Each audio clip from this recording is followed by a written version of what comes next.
So in law enforcement, we constantly try to tell people, if you're intoxicated, you have a suspended driver's license, please call a ride-sharing service to get to your destination.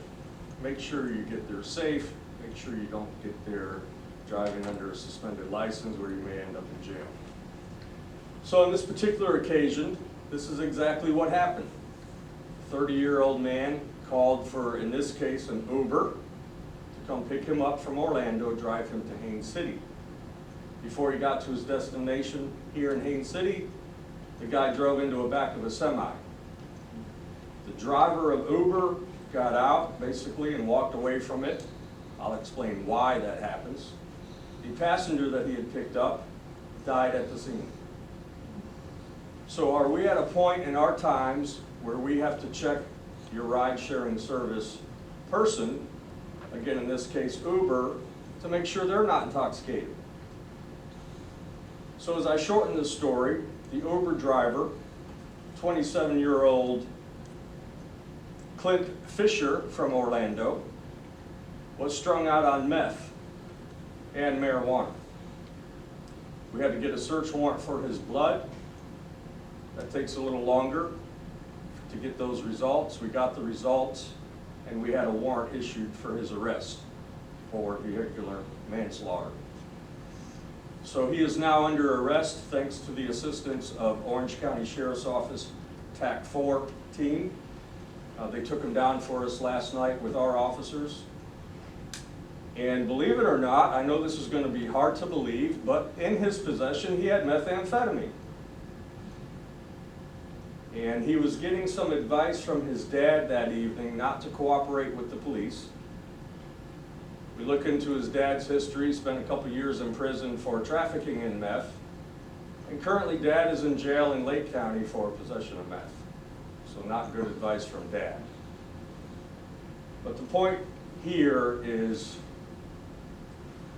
we ask people to do the right thing, they do the right thing. This man, Mr. Pasquale, only 30 years old, lost his life. He leaves behind a family. Our condolences go out to his family. But this is just a sad situation all the way around, trying to do the right thing and you end up dead. I'll stand here for any questions. Do you know why he was coming to Haines City from Orlando? He was coming here to visit a friend, and he would come here frequently to visit that friend. Were those messages from his dad the night of the accident? Yes, the text messages you have are the night of the accident. He was texting his dad for advice. His dad told him not to cooperate with the police, that we weren't able to draw his blood, urine, or anything. Does that constitute any charges like tampering with a witness or something? No. You said you would say why he was able to walk away? Well, in my experience of 30 years, and I'm sure my deputy chief can attest to this as well, it always appears to me that the guy intoxicated, the guy that's doing wrong in any traffic crash gets to walk away. And the innocent people involved in traffic crashes die. And that continues. Do you have any idea how long he was an Uber driver? Well, good question. We did a search warrant thanks to our state attorney who was on board with providing a search warrant to Uber. Uber has been less than cooperative with us, giving us information about this driver.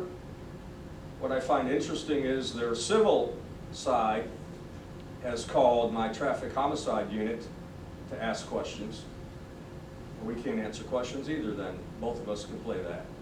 But they are under a search warrant signed by a judge to give us information on their driver.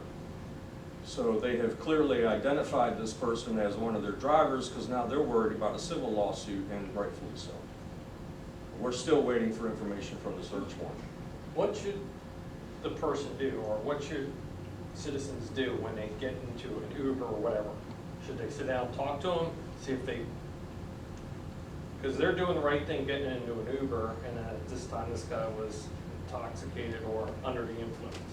You're right. The best advice I have, if it's alcohol, 9 times out of 10 you'll be able to smell it. Not always, but go ahead and have a conversation with somebody. See if all their faculties are there to the best of your ability. But let's keep in mind, a lot of people call Uber because they're intoxicated.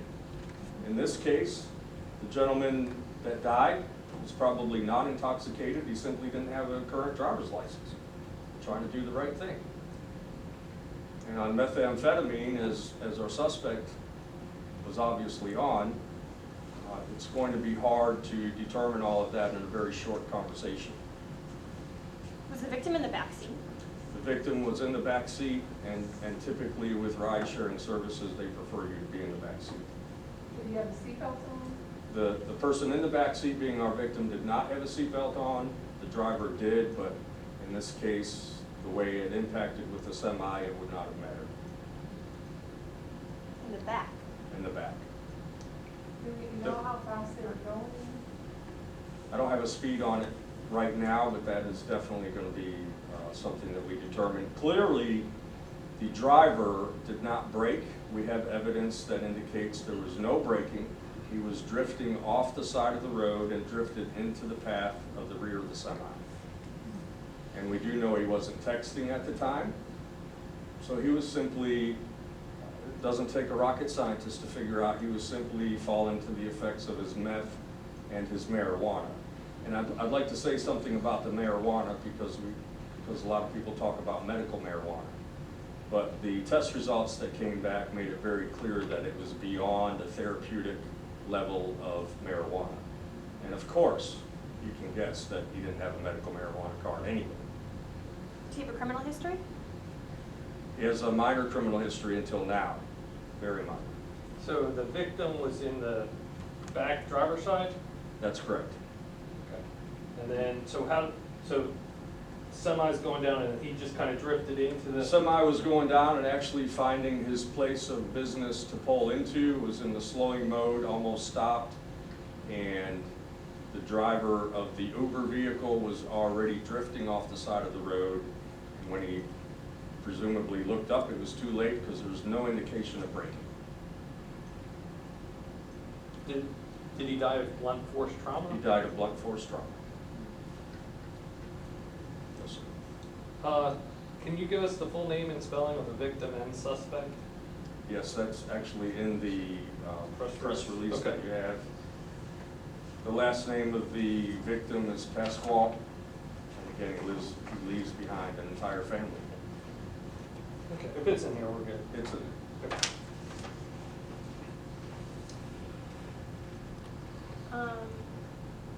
Update on Mr. Ayers?